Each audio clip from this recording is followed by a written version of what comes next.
Olá, alunos do curso básico em Teologia, paz do Senhor Jesus para vocês, tudo bem?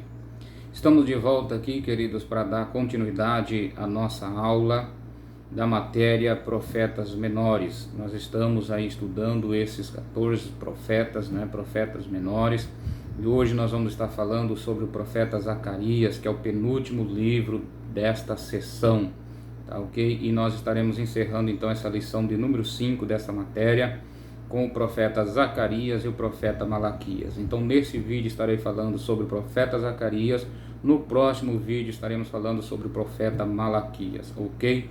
Quero lembrar vocês também que na segunda-feira agora que vem teremos a prova de avaliação, então não faltem, tá? Estudem também os livros, tá? Ou melhor, o livro que está nas tuas mãos, estudem aí, assistam os vídeos para que você tire, ou adquira uma nota alta no dia da prova, que será segunda-feira agora próxima, às 19 horas, ali no nosso templo sede, tá ok?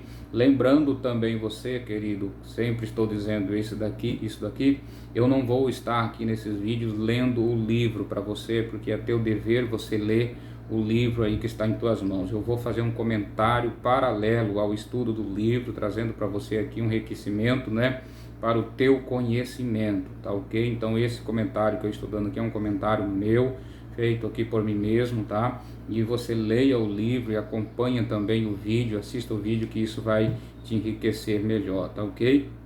Nesse comentário de hoje, então, nós vamos iniciar aqui falando sobre a visão, ou melhor, trazendo para você aqui uma visão geral do livro do profeta Zacarias, tá? A primeira parte do livro, composta dos capítulos 1 ao capítulo de número 8, contém os oráculos, as mensagens do profeta Zacarias, cujo nome significa Yahvé, ou seja, Deus se lembra ou lembrado por Deus, tá? Ele é apresentado como neto de Ido ou como filho de Ido. Ele deve ter sido o chefe da família sacerdotal de Ido por volta de 500 anos antes de Cristo, tá? Uma das famílias sacerdotais da tribo de Levi. Zacarias, ele é um dos mais messiânicos de todos os profetas do Antigo Testamento. Ele está junto, paralelo com o profeta Isaías, dado aí a referências, distintas e comprovadas sobre a vinda do Messias, tá? Zacarias, ele é também contemporâneo de Ageu.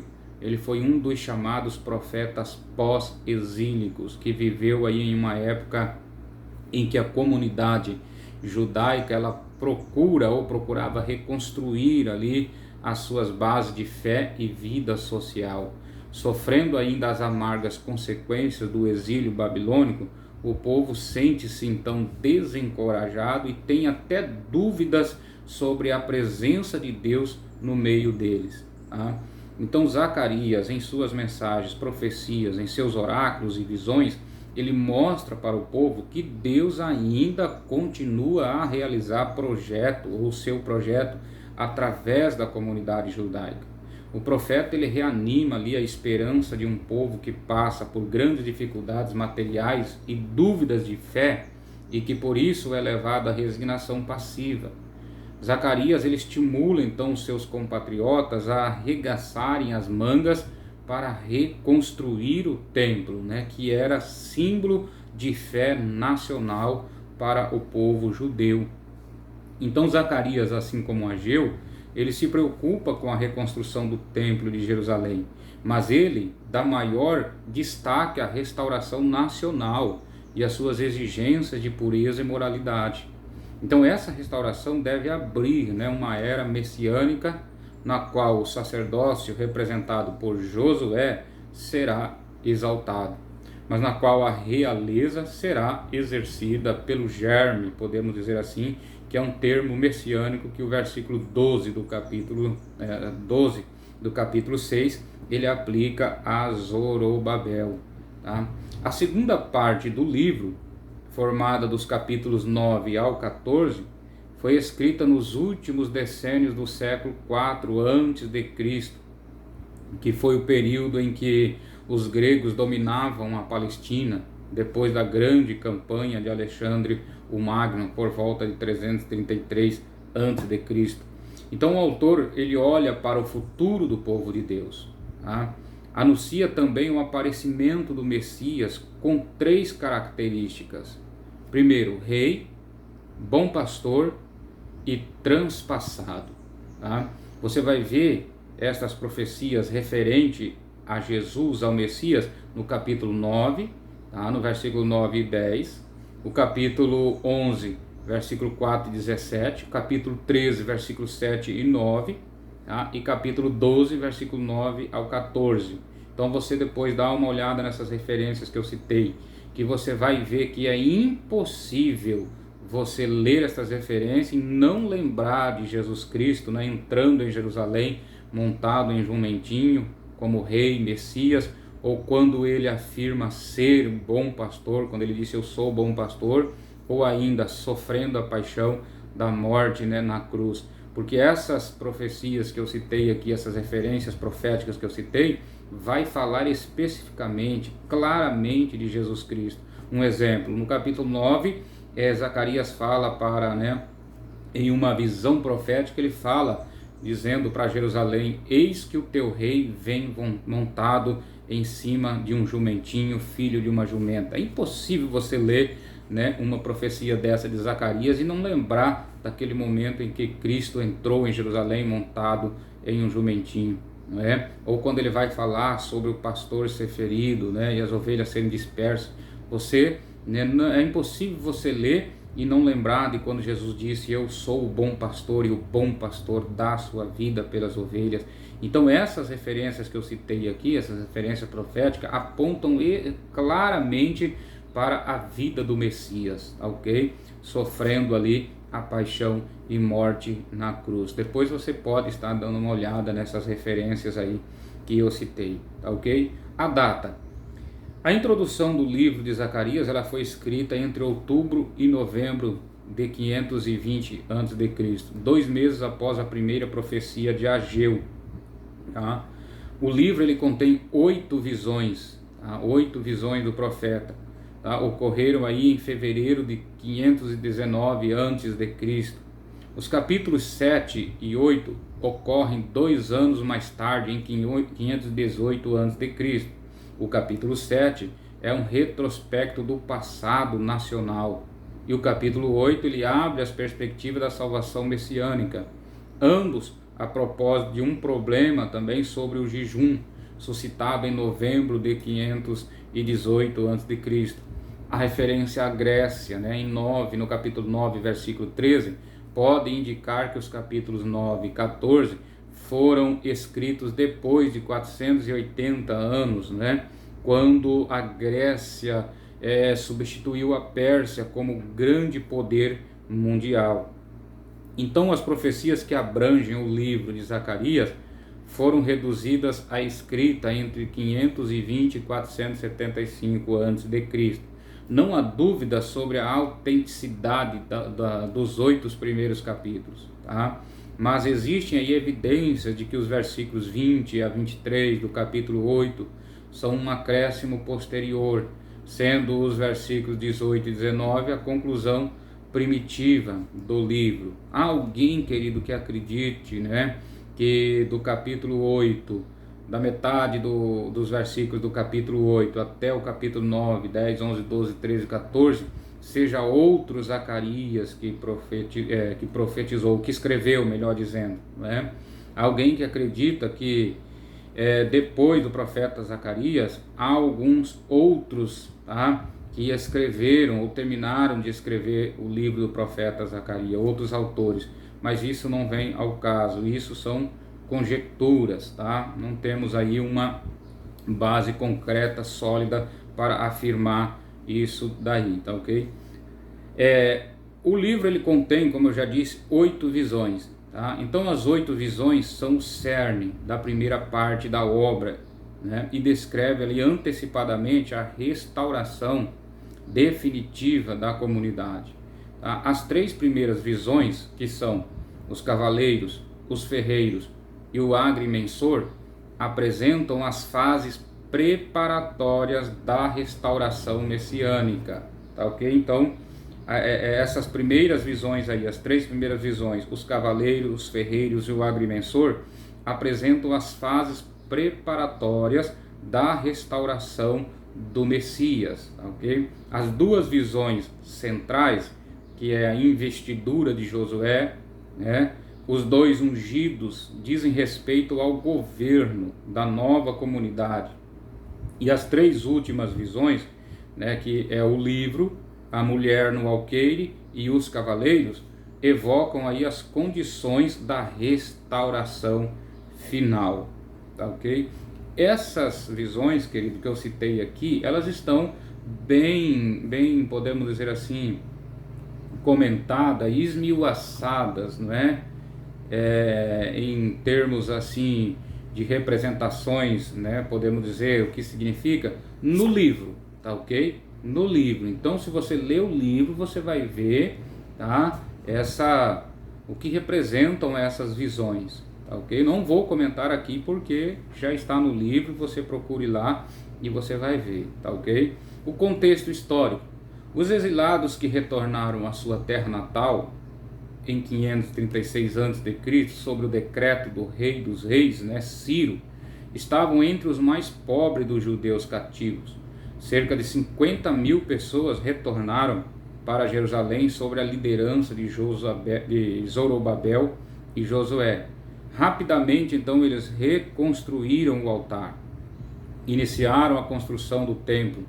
Logo, todavia, a apatia, né, se estabeleceu à medida que eles foram cercados com a oposição dos seus vizinhos samaritanos, que finalmente foram capazes de conseguir uma ordem do governo imperial persa para interromper a construção, né, ali na região da Judéia.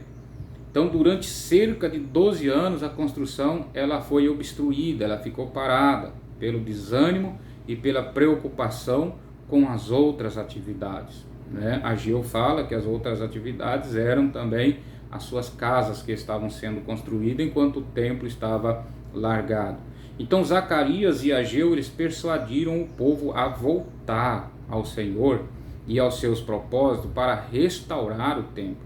Zacarias encorajou o povo de Deus, indicando-lhe um dia quando o Messias reinará de um templo restaurado, numa cidade restaurada, ali que era a era, com certeza, messiânica. Tá ok, querido? Então esse era o contexto histórico aí, né, do livro que foi escrito, o tempo que Zacarias viveu. Foi justamente nesse contexto histórico em que o povo estava vivendo essa apatia, né, espiritual. Como eu disse lá no início, não acreditavam mais nem que a presença de Deus estava no meio deles, tinham perdido a fé, entraram, né, numa frieza, numa mornidão, numa apatia espiritual. Então esse é o contexto aqui do livro do profeta Zacarias. Mas, né, Zacarias, tanto Zacarias quanto Ageu, eles então incentivaram o povo, né, reforçaram ali o ânimo do povo a reconstruir o templo que estava destruído, trazer de volta os cultos, trazer de volta os sacrifícios e, né, o povo acreditar realmente que Deus ainda estava no meio deles, né, que cumpria os seus propósitos para o povo. Então esse é o contexto, tá? Vamos então para a parte messiânica do livro, as profecias, né, messiânicas, ou que contém referência ao Messias, a Cristo, né, a Jesus de Nazaré. Vamos lá então ao messianismo, tá? Zacarias é, como eu já disse, às vezes referido como o mais messiânico de todos os livros do Antigo Testamento, tá? Dentre as referências à era messiânica, pode-se citar as previsões do ressurgimento da casa de Davi, né? E de uma teocracia guerreira, mas também cultual no estilo, né, de Ezequiel, capítulo 14. Dentre as referências ao Messias, pode-se citar ainda, né, Zacarias 3 e 8, ele fala como servo do Senhor, o renovo, tá? Zacarias 6 e 12, ele fala como homem cujo nome é renovo. Tudo isso referente a Jesus. Zacarias 6:13, ele fala como rei e como sacerdote, tá? Zacarias 11:4-11, ele fala, né, de Cristo como verdadeiro pastor, tá? Como rei, como sacerdote, como homem. Então veja, todas essas referências são direcionadas ao Messias, né? Tá? No capítulo 9, no versículo 9 ao 10, ele apresenta, né, o Messias como um rei humilde e pacífico, tá? Ele dá um expressivo testemunho sobre a traição de Cristo também por 30 moedas de pratas. Isso você vai ver lá em Zacarias 11, versículo 12, tá? E a referência está lá em Mateus 27, versículo 9. Vê que é tão claras as profecias dele a respeito do Messias, né? Tá? Ele fala também sobre a sua crucificação em Zacarias 12:10, seus sofrimentos, Zacarias 13:7. Ele fala sobre a sua segunda vinda, a segunda vinda de Cristo, né? Tá lá em Zacarias 14:4, tá? Duas referências a Cristo são consideradas pelos religiosos como de profundo significado. Primeiro, a entrada triunfal de Jesus em Jerusalém é descrita com detalhes, querido, em Zacarias 9, versículo 9. Leia lá para você ver, tá? Então essa referência, né, de Cristo entrando aí em Jerusalém, montado em um jumentinho, é claramente aí, tá, descritas aí em detalhes, tá? E você vai ver também outras passagens no Novo Testamento, né, também ligam-se com o livro de Zacarias, tais como Marcos 14:27 e João 19:37, que foi esse momento que Jesus entrou montado, né, em um jumentinho. E para nós encerrarmos aqui, um dos versículos mais dramáticos das escrituras proféticas é encontrada em Zacarias 12:10.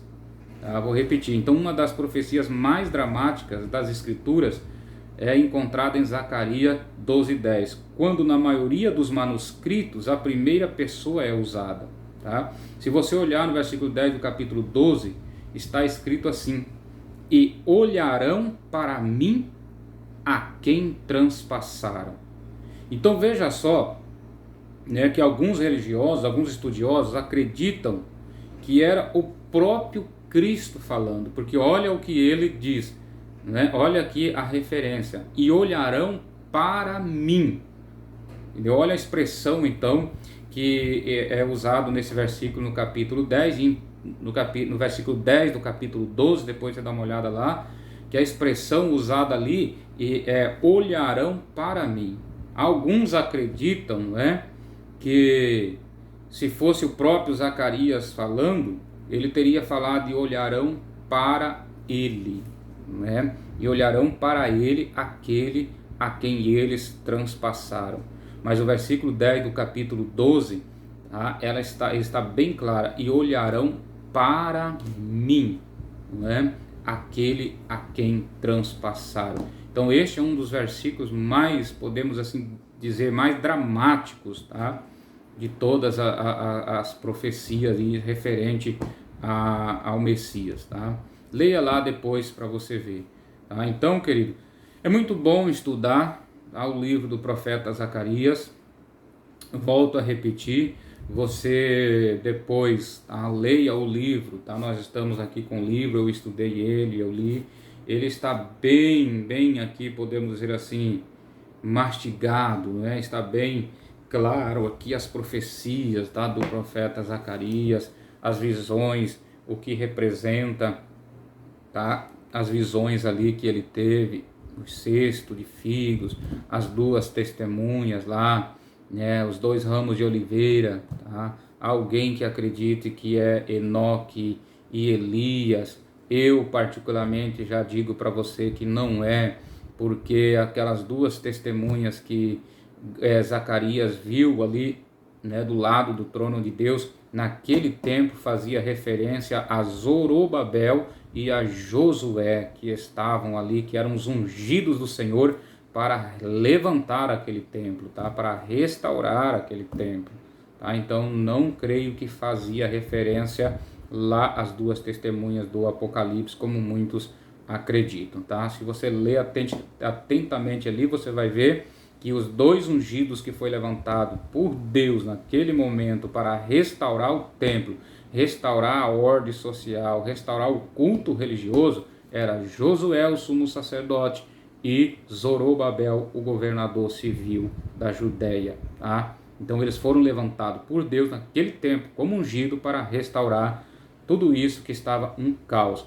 Então, quando Zacarias vê essa visão dos 2 ungidos do Senhor ao lado dele, então é justamente referente a esses 2 homens que foram levantados por Deus para trazer um renovo para o povo.